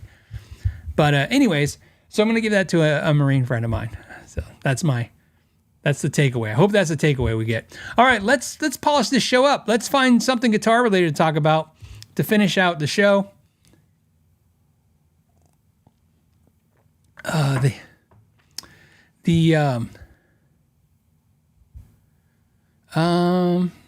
Okay, hold on. Okay, this was from our Eduardo, who says, hey, I want to sell an acoustic guitar through Sweetwater's Gear Exchange, but I have no idea how to properly ship the guitar, how to price the shipping, and fear it will get damaged in shipping. Those are all very, very legit concerns to have, because all three are very important and can make the whole experience really horrible for you. So let's take them out of order, if you don't mind. The first thing is the shipping price. I can tell you right now, there's three ways you can approach this, right? I kind of look at shipping in the way I do it, okay? Just me personally. When I come up with shipping prices, it's never actual shipping prices. It's kind of like I'm going to eat the shipping. So let's say I want to put a guitar for $550. What I've kind of learned, I learned through accidents, okay? One of the things I don't like to do anymore is like $550 free shipping, okay? I'll do that sometimes, but very rarely. I never do free shipping. Here's why I don't do free shipping. What happens when you do free shipping is you sell the guitar for $550 free shipping, or $500 free shipping, right? $550 free shipping. And they get the guitar and then they go, there's something wrong, or they don't like it, it needs to come back. And then you have to refund, and now you got to refund the whole thing, and you're going to eat shipping to and fro, right? Depending on the situation, depending on if it's defective or if it wasn't as described or whatever. The point is that it's really hard to negotiate anything with them on the return. You're just like, okay, I'll give you a refund. What I learned is charge something for shipping, because then you can say when they go, hey, this isn't what I liked, I want to send it back. You can say, okay, you pay to ship it back. We're talking about not like it's a defective or we were mistaken, right? I'm saying you pay to ship it back. I'll refund the guitar minus the shipping, right?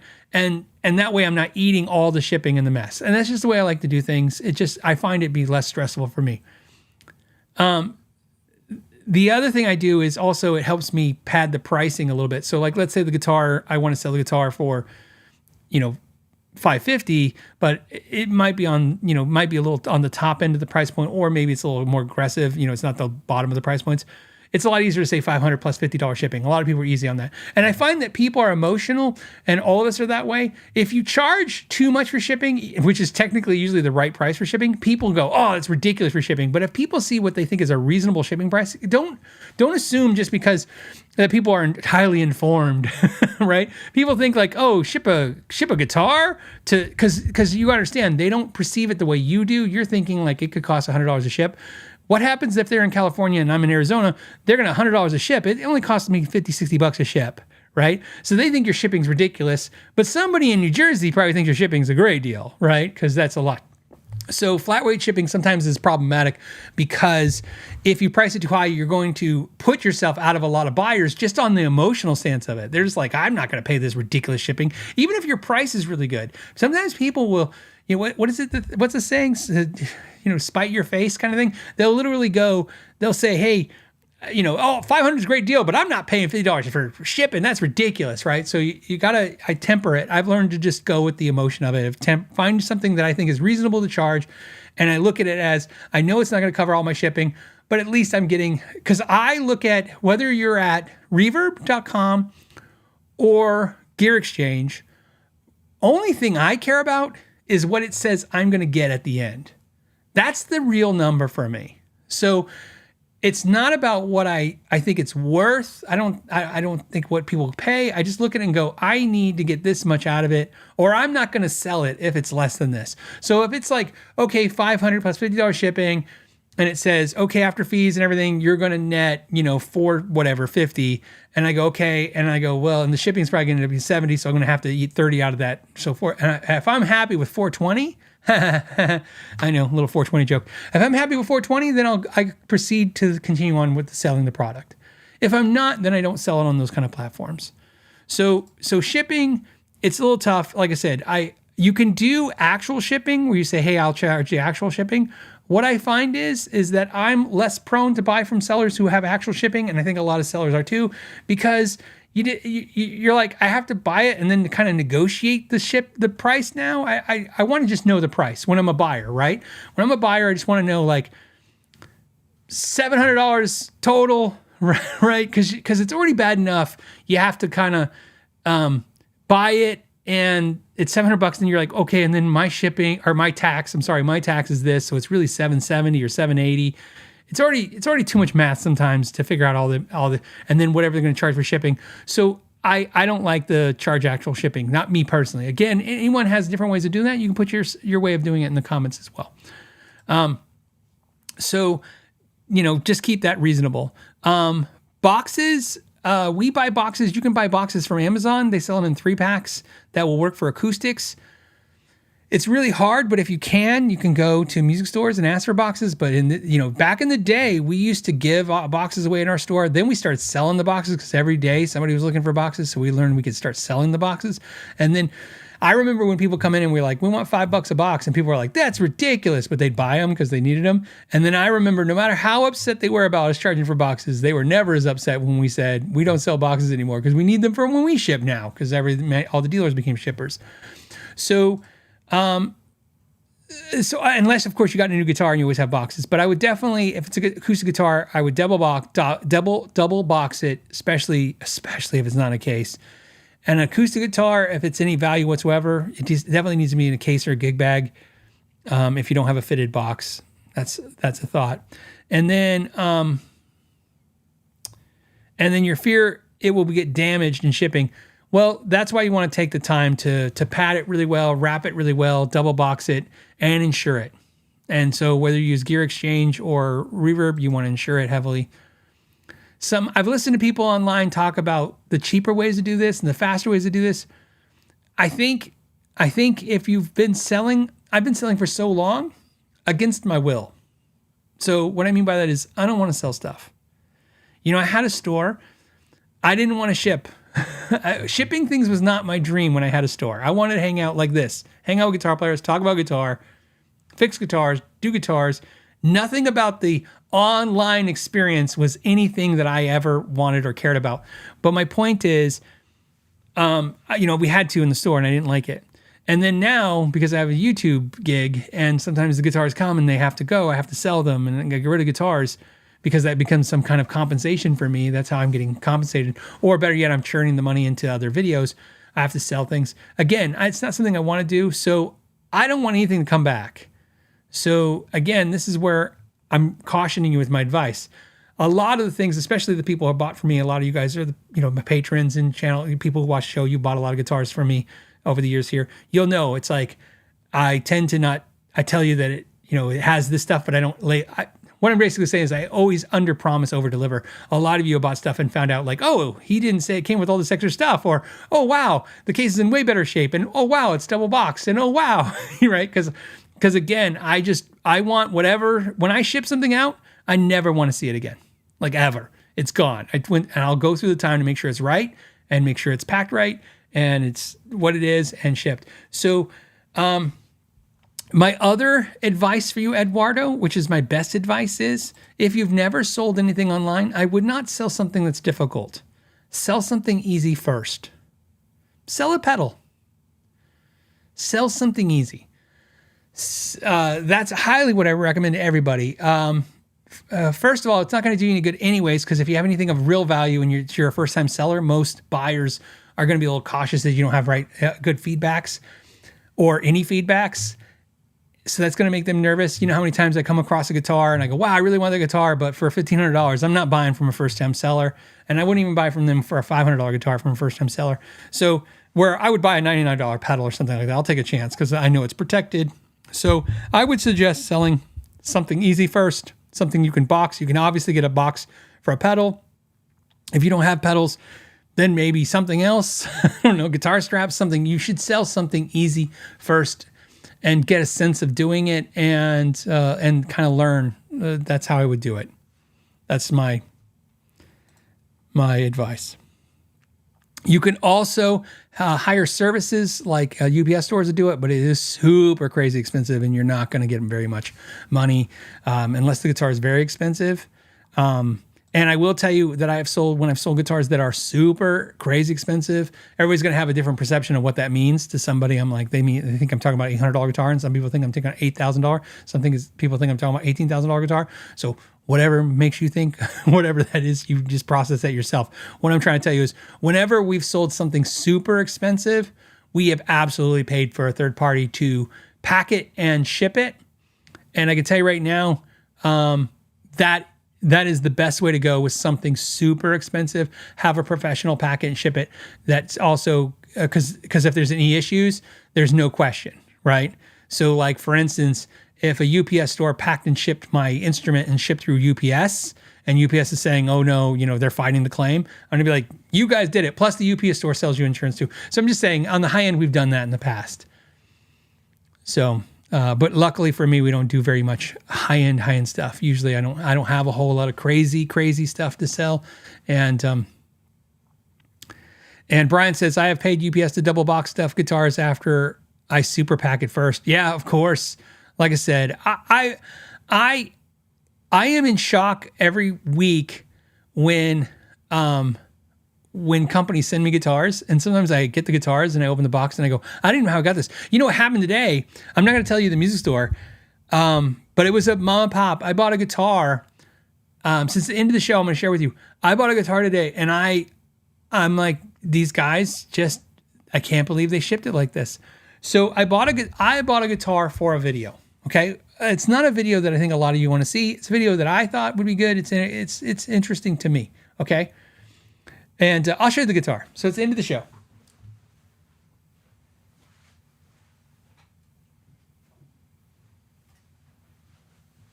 Okay, so obviously it's a Kiesel.